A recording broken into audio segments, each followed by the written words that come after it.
કીધું કે ભાઈ 5 મિનિટ તમે કાલે જે વાત લખી હતી એમાં છેલ્લે તમે પછી થોડી ઉતાવળ કરી નાખી હતી અને 5 મિનિટ જે મેઇન વસ્તુ કહેવાની છે તમે થોડી ઝડપથી કીધી એમ. તો 5 મિનિટ આજે લેજો તમે. કાલનો જે વિષય આપણે સમય શિખરનો હતો એમાં એ કાલના વિષયમાં છેલ્લે કહેવાનું એટલું જ હતું. આપણે તીર્થંકર ભગવાનનું બહુમાન આપણે જોયું કે તીર્થંકર ભગવાન કોણ છે. આપણે જે વર્ણન કર્યું, આપણે તો કોઈ શક્તિમાન નથી. ભગવાનનું વર્ણન કરવા માટે આપણે શક્તિમાન નથી, પણ આપણે જે કઈ શાસ્ત્રના આધારે જેટલું આપણામાં યોગ્યતા હોય એટલું આપણે એમાંથી કહી શકીએ. પણ ખરેખર તીર્થંકર ભગવાન છે એ 3 લોકના નાથ છે. સૌધર્મ ઇન્દ્ર એકાવતારી એના ચરણોમાં આ ગરુડિયાની જેમ રમતા હોય. વિચાર કરો, હજી તો તીર્થંકર પદ પ્રાપ્ત નથી કર્યું. એ બાળ અવસ્થા છે તો પણ એના ચરણોમાં આરોગતા હોય. સૌધર્મ ઇન્દ્ર એકાવતારી એ ભગવાન દીક્ષા લે ત્યારે લોકાંતિક દેવો, બધા જ લોકાંતિક દેવો છે કે બ્રહ્મચારી હોય ને નિયમથી એકાવતારી હોય. બધા જ લોકાંતિક દેવો. લોકાંતિક દેવો માત્ર દીક્ષા કલ્યાણકમાં જ આવે છે, બીજા કોઈ કલ્યાણકમાં નથી આવતા. એ લોકાંતિક દેવો આવીને ભગવાનને અનુમોદન આપે. વિચાર કરો એને ભગવાનનો કેટલો મહિમા હશે. તો સ્વર્ગના ઇન્દ્રો અને દેવો જે આપણા માટે શ્રેષ્ઠ સ્થાને બેઠેલા છે સુખમાં કે બધી રીતે એમ, તો એ લોકો પણ જો ભગવાનના આવા ચરણોમાં ગરુડિયાની જેમ રમતા હોય તો તીર્થંકર ભગવાન તો કોઈ એનો આપણે શું કલ્પના કરી શકીએ કે એનું વ્યક્તિત્વ શું છે, એની મહાનતા શું છે, એ શું ભગવાન પરમાત્મા શું છે કે આપણે શું એના વિશે કહી શકીએ. પણ આપણને એટલું એના પ્રત્યેનો બહુમાન આવવું જોઈએ કે ભગવાન છે એ 3 લોકના નાથ છે અને એક ભગવાન તીર્થંકર ભગવાન એકનો જન્મ થાય એક જ એવું કારણ છે કે એના નિમિત્તે અસંખ્યાત જીવો આત્મહિતને પામે છે. એવો નિયમ છે. આ નિયમ છે. એક તીર્થંકર ભગવાનનો જન્મ થાય એટલે એનું જે ધર્મ પ્રવર્તન ચાલે છે એના નિમિત્તે અસંખ્યાત જીવો પોતાના આત્માનું હિત કરતા હોય છે.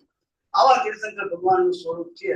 એનો આપણે એનું વર્ણન તો કરી શકીએ. એનો મહિમા અપાર મહિમા છે. એના 34 અતિશય છે, એના 8 પ્રાતિહાર્ય, એટલે અનેક પ્રકારની વૃદ્ધિઓ અને અનેક પ્રકારના વિશેષણો એને પ્રાપ્ત થયેલા છે. એનું આપણે શું કરી શકીએ. પણ એનો આપણને અંદરમાં બહુમાન હોવું જોઈએ કે આ તીર્થંકર ભગવાન ની નિર્વાણ ભૂમિ છે. અને અહીંયા 2-4 તીર્થંકર અહીંથી મોક્ષે નથી ગયા ભાઈ. અનંતા તીર્થંકરો મોક્ષ, 20 ભગવાન તો ગયા છે પણ અનંતા તીર્થંકરો આજ અનાદિકાળથી આજ સુધીમાં અનંતી 24 થઈ ગઈ. એ બધા તીર્થંકર ભગવાન આ ભૂમિ ઉપરથી મોક્ષે ગયા હોય તો એ ભૂમિની પવિત્રતા કેટલી હોય વિચાર તો કરો. એક સામાન્ય મુનિરાજ મોક્ષે જાય એને સિદ્ધ ક્ષેત્ર કહેવામાં આવે છે અને એ ભૂમિની વિષ્ઠા છે એને પણ પવિત્ર કહેવામાં આવે છે. ભગવાન અનંતા તીર્થંકર ભગવાનને તીર્થંકર ભગવાન કરતા અનંત ગુણા મુનિરાજ કેવડી ભગવંતો એ જગ્યા ઉપરથી મોક્ષે ગયા છે. અને સમ શ્રેણી અનંતા અનંત અનંત અનંત અનંત આ સિદ્ધ ભગવંતો બિરાજી રહ્યા છે. વિચાર કરો, અનંતા સિદ્ધ ભગવાન. સિદ્ધ ભગવાન એટલે કોણ? કે સંપૂર્ણ પરિપૂર્ણ શુદ્ધ દશાને જે પ્રાપ્ત થયા છે, જેનો ભવિષ્યમાં ક્યારે સંસારમાં એને આવવાનું બનવાનું નથી અને સંપૂર્ણ સુખને પામ્યા છે. એને શાસ્ત્રમાં એવું લખ્યું છે કે કૃત્ય થઈ ગયા છે. સિદ્ધ ભગવાન છે એ કૃત્ય થઈ ગયા છે. એટલે એને જે મેળવવા પાત્ર જે મેળવવાનું હતું એ બધું જ એને પ્રાપ્ત કરી લીધું. એમાં કાંઈ બાકી રહેતું નથી. તો આવા અનંતા સિદ્ધ ભગવંતો આ જે જમીન ઉપર આપણે સમય શિખરની જમીન ઉપર આપણે ઉભા હોય અને ત્યાં અનંતા સિદ્ધ ભગવંતો બિરાજતા હોય ઉપર અને આ ભૂમિ ઉપરથી અહીંથી શમશ્રેણીય મોક્ષે ગયા હોય તો એ ભૂમિ ઉપર આપણે ઉભા હોય તો આપણને એ ભૂમિનો કેટલો મહિમા આવે. વિચાર તો કરો કેટલો મહિમા આવે. અનંતા તીર્થંકરો, અનંતા મુનિઓ, અનંતા કેવડીઓ. તો આપણને એ સમય શિખરનો મહિમા, જો આ શુભ ભાવની વાત નથી, આ શુભ ભાવનો વિષય નથી કે ભાઈ એનાથી આપણને પુણ્યનું બંધ થાય છે, એ વાત મુખ્ય નથી, ગૌણ વાત છે. પણ એની પાછળના આપણા ભગવાન પ્રત્યેના જે ભાવ છે, તીર્થંકર ભગવાન પ્રત્યેના ભાવ છે, સિદ્ધ ભગવાન પ્રત્યેના ભાવ છે, પંચ પરમેશ્વરી ભગવાન પ્રત્યેના જે ભાવ છે, અહોભાવ છે, એ આપણે જોવાનું છે. અને આપણને એવા અંદરથી ભાવ આવે છે. આ તો સમય શિખરની વાત જેમ અહીંયા ભગવાન બિરાજે છે એના પ્રત્યે પણ આપણને એટલું બહુમાન આવવું જોઈએ, કારણ કે આ સાક્ષાત ભગવાન છે, આ કોઈ ભગવાનની પ્રતિમા નથી, આ સાક્ષાત સિમંદર ભગવાન છે, સાક્ષાત મહાવીર ભગવાન છે, સાક્ષાત પદ્મ પ્રભુ ભગવાન છે. આ કોઈ પ્રતિમા નથી, આળસની પ્રતિમા નથી, ધાતુની પ્રતિમા નથી, આ ભગવાન છે. તો ઇન્દ્રો આ ભગવાનને ચરણોમાં આરોગતા હોય, આપણને એના ભગવાન પ્રત્યે કેટલું બહુમાન આવવું જોઈએ, આપણને નથી આવતું. આપણા બધાની ખામી છે. ખરેખર તો આપણે મંદિરમાં આવે તો આમ નાચતા હોવા જોઈએ, આપણને નાચવાનું મન થાય કે ભગવાનને જોઈ ત્યાં આપણે આમ નાચવા માંડીએ. ઓ સર્વજ્ઞ દેવ તીર્થંકર ભગવાન બિરાજમાન છે, આપણને અંદરમાં એટલો ઉલ્લાસ આવે જોઈને. એ સમય શિખરમાં આપણે જાય તો એ આનંદ આનંદ અંદરમાં એટલો ઉલ્લાસ આવે કે આ ભૂમિની આટલી મહત્તા છે. અને દરેક ટૂંક ઉપર તમે ભગવાનના દર્શન કરો અને બદામ આપો છો ને, આપણે બદામ મૂકી છે ને કે આપણે કિલો બદામ લઈ જાય ભેગા, 4-5 બદામ દરેક ટૂંક ઉપર મૂકી, એ ભગવાનના ચરણોમાં આપણે ફળ અર્પણ કરી છે. એ ફળ છે ને એ બહુ મહત્વની વસ્તુ છે. એ ફળ એ સામાન્ય વસ્તુ નથી, એનું મહત્વ શાસ્ત્રમાં ઘણું બતાવેલું છે, આપણે એનો વિષય નથી લેવો. પણ ભગવાનના ચરણોમાં તમે ફળ ચડાવો છો ને, એ કોઈ નાની સૂની વાત નથી. એનું ફળ મોક્ષ ફળ પ્રાપ્તિ આપણે બોલી છે પૂજામાં, એ ફલમ દેવો પામીથી, એ મોક્ષ પદની પ્રાપ્તિ પણ કરાવે છે. એવું ફળ એનું ફળ છે. એ ફળ આપણે ભગવાનનો અર્ઘ ચડાવીએ છીએ, અનંત પદ પ્રાપ્ત એટલે કે મોક્ષ પદની પ્રાપ્તિ આપણે અર્ઘ ચડાવી, ફળ મૂકી, ભગવાનની પ્રદક્ષિણા કરી અને ભગવાનના ચરણોમાં ભક્તિ કરી, અને એ ભગવાનના ચરણોમાં જે ભગવાનના ચરણ પાદુકા છે, આપણને અંદરથી એવો ભાવ આવવો જોઈએ કે આ અજીતનાથ ભગવાનની ટૂંક છે અને એના પગલા છે, અજીતનાથ ભગવાનની ટૂંક ઉપર આવ્યા છે, તો એના ચરણોમાં આપણે મસ્તક નમાવાનું છે. એ નમાવીને લઈ નથી લેવાનું. આપણે મસ્તક નમાવતી વખતે આપણે વિચાર કરવાનો છે આ પદ્મ અજીતનાથ ભગવાનનો આ સમોસરણ અહીં બિરાજે છે, અને એ સમોસરણ મધ્યે બિરાજમાન અજીતનાથ ભગવાનના ચરણોમાં હું વંદન કરું છું. ઈ કલ્પના કરવાની છે. બીજી કલ્પના આપણે ઈ કરવાની છે કે ભગવાનના ચરણોમાં મસ્તક નમાવી ત્યારે કે આ અજીતનાથ ભગવાન સિદ્ધ દશાને પ્રાપ્ત થયા છે, સમક્ષણે બિરાજમાન છે, એમના ચરણોમાં હું મસ્તક નમાવું છું. અને ઈ મસ્તક કેટલી વાર નમાવાનું છે, એનો કાળ કેટલો, તો કે જ્યાં સુધી તમને ઈચ્છા થાય ત્યાં સુધી મસ્તક નમાવો. 10 second, 15 second, 25 second, 50 second, minute, 2 minute, તમે માથું ઊંચું ન લ્યો, એવા ભાવ આવે આપણને, એવા ભાવ આવવા જોઈએ કે ભગવાનના ચરણોમાંથી એમ થાય કે માથું લેવાનો આપણને ઈચ્છા ન થાય. 50 સેકન્ડ, 60 સેકન્ડ, 70 સેકન્ડ આમ ભગવાનના પગલામાં માથું મસ્તક નમાવીને આપણે રહી જવું. અહીંયા ભગવાન હોય તો અહીંયા પણ આપણે એવી રીતે ભગવાનના ચરણોમાં મસ્તક નમાવી, ભગવાન આમ ખાલી પગે લાગી લીધું કે આમ ચરણ સ્પર્શ કર્યા અને બસ પગે લાગીને બીજા ભગવાન અકેત ભગવાનનું એટલું મહત્વ છે, તો તમે એના ચરણોમાં એટલા એવો ભાવ અંદરથી કેમ આપણને ન આવે?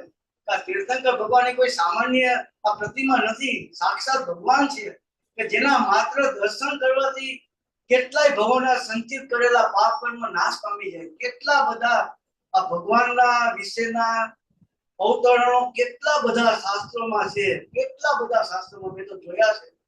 આપણને એમ થાય કે આ ભગવાનનો આટલો બધો મહિમા આપણને ખબર નથી.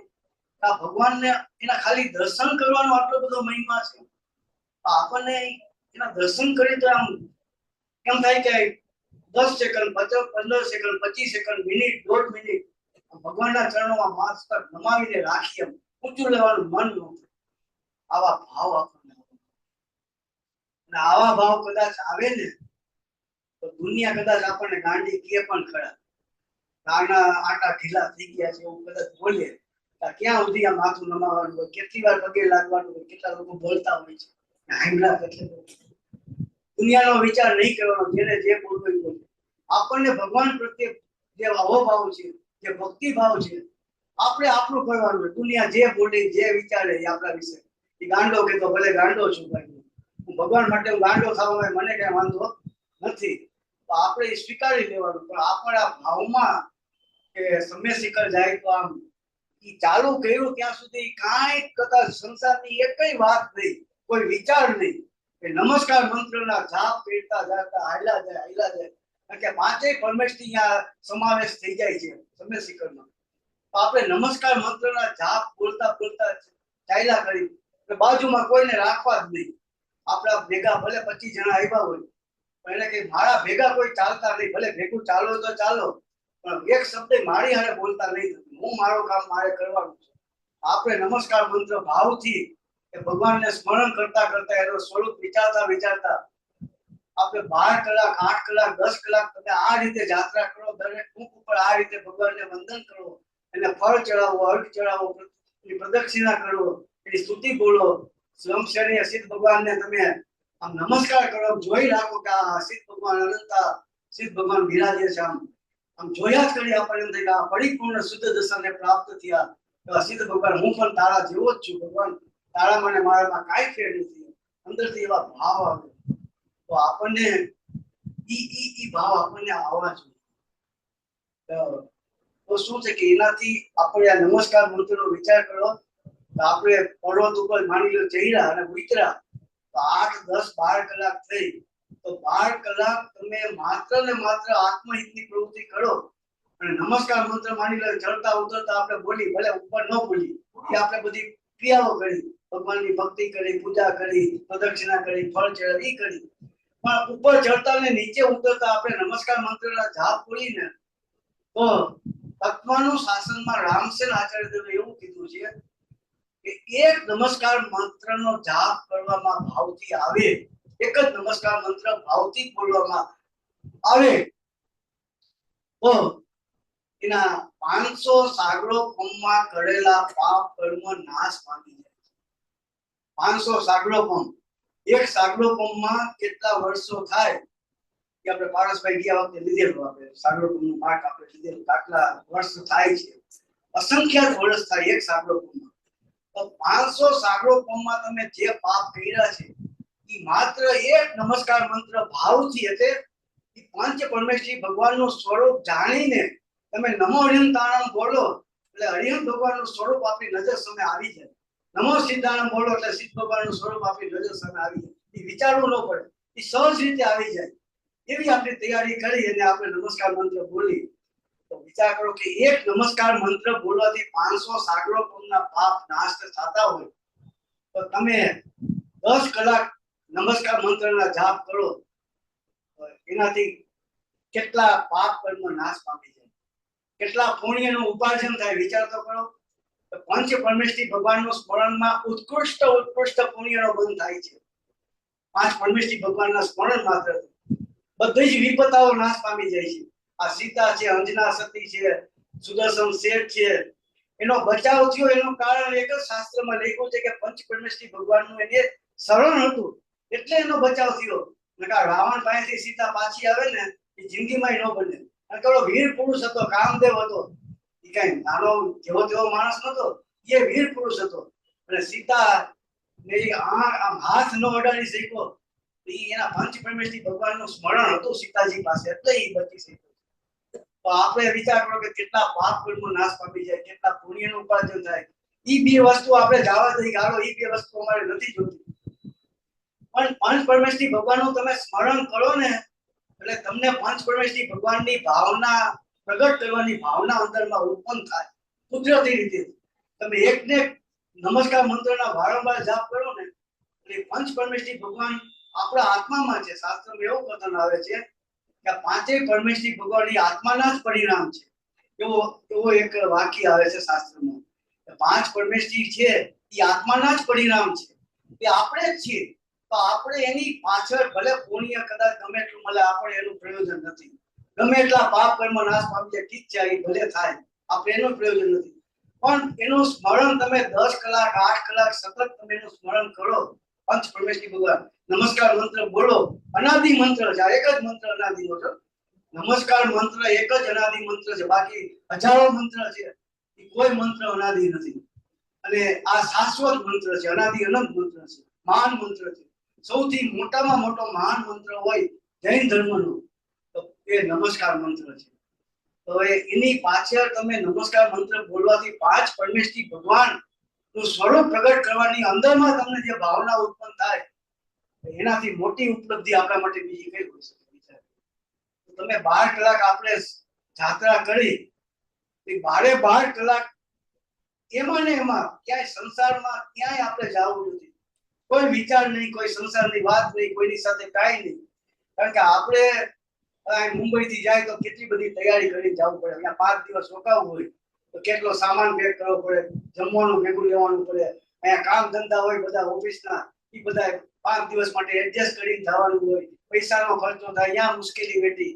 તો આપણે આટલી બધી અહીંથી રેલવેમાં જાય તો 1.5-2 દિવસ થાય, પ્લેનમાં જાય તો એ બધે એરપોર્ટ જવું, અહીંયાથી ઉતરવું, ના જવું, નાઈ જવું, એ કેટલી બધી મુશ્કેલી વેઠીને આપણે યાત્રા કરી છે.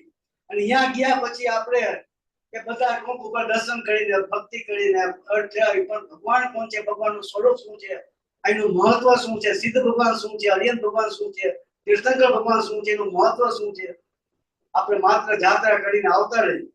થોડું પુણ્ય બંધાય એવું નથી, ન બંધાય, પુણ્ય બંધાશે થોડું, પણ આ જે પુણ્ય બંધાશે અકલ્પનીય હશે, એનાથી જે પાપ કર્મનો નાશ થશે અકલ્પનીય હશે. અને એની પાછળ તમારી વિતરાગતાની ભાવના જે ઉત્પન્ન થશે, પોતાના આત્મ પ્રાપ્તિની ભાવના ઉત્પન્ન થશે, એ સૌથી મોટામાં મોટી ઉપલબ્ધિ છે આપણા માટે. અને એ ભાવના એક સંસ્કાર કહેવાય છે, ઊંડા સંસ્કાર. તો 12 કલાક સતત આપણે આ રીતે જો યાત્રા કરી શકતા હોય ને, તો એ આત્માના ઊંડા સંસ્કાર પહેલા વગર 100% પડશે. આત્માના ઊંડા સંસ્કાર 12 કલાકમાં તમે આત્માના ઊંડા સંસ્કાર પાડો, કારણ કે એટલી અંદરમાં તમને ભાવના ઉત્પન્ન થાય એના પ્રત્યે, અને એ કાયમ રહે. એવું નથી કે 12 કલાક પૂરતી જ જવાની છે. એ ભાવના અંદરમાં એકવાર દ્રઢ થઈ ગઈ પછી તમને સહજ થઈ જશે. પછી પંચ પરમેશ્વરી ભગવાનનું બહુમાન તમારે વિચારવું નહીં પડે, લાવવું નહીં પડે, એ સહજ થઈ જશે.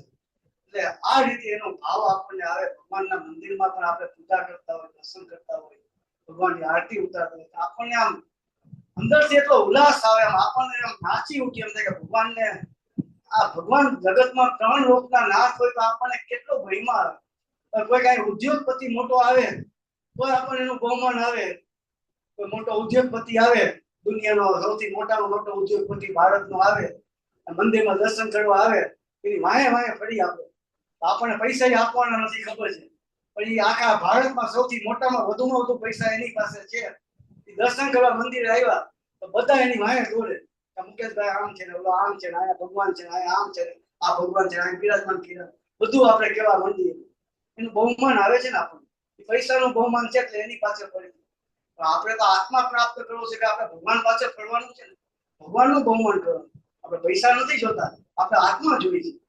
તો આપણને ભગવાનનું એટલું, ભલે દુનિયા કદાચ જો કહેશે કે આંધળું છે મારા માટે કે આટા ગીલા થઈ ગયા છે, આનું ફરી ગયું છે ને, આમ છે ને તેમ છે બોલશે, આપણને જે ભાવ ભગવાન પ્રત્યે આવે એ આપણે કોઈની ચિંતા કર્યા વગર ભગવાનના ચરણોમાં મસ્તક નમાવવાની ઈચ્છા થાય તો 50 સેકન્ડ 60 સેકન્ડ સુધી ભગવાનના ચરણોમાં બસ આ માથું નીચે ન લઈ, એમ ભગવાનના ચરણોમાં હું મસ્તક નમાવું છું, એમ ભગવાન બિરાજમાન છે એના ચરણોમાં હું મસ્તક નમાવું છું, ભગવાનની આરતી ઉતારું છું, ભગવાનની આમ પૂજા કરતા હોય તો અંદરથી આમ ભગવાન પ્રત્યે અહોભાવ આવે.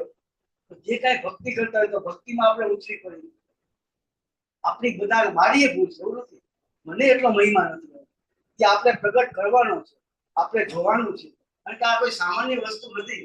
આ જીન મંદિર છે એ અતિશય ઉત્કૃષ્ટ પુણ્ય હોય એને જ આવા જીન મંદિર ભગવાનના દર્શનનો લાભ મળે છે. વિચાર કરો, આ જીવો અનંતા જીવોમાંથી બધાને નથી મળતું, તો આપણને મળ્યો છે તો આપણનો સદુપયોગ આપણે ન કરીએ. આપણા માટે આપણે એના નિમિત્તે આપણે આત્માનું હિત કરવું છે તો આપણું હિત કરી કે ન કરીએ. સમય તો વધારે પરમ કૃપાળુ કાન ગુરુદેવનું ધન્ય અવતાર પ્રસન્નમૂર્તિ ભગવતી માતનું પરમ વિતરાગ જીનવાણી માતનું 10 લાખ ધર્મનું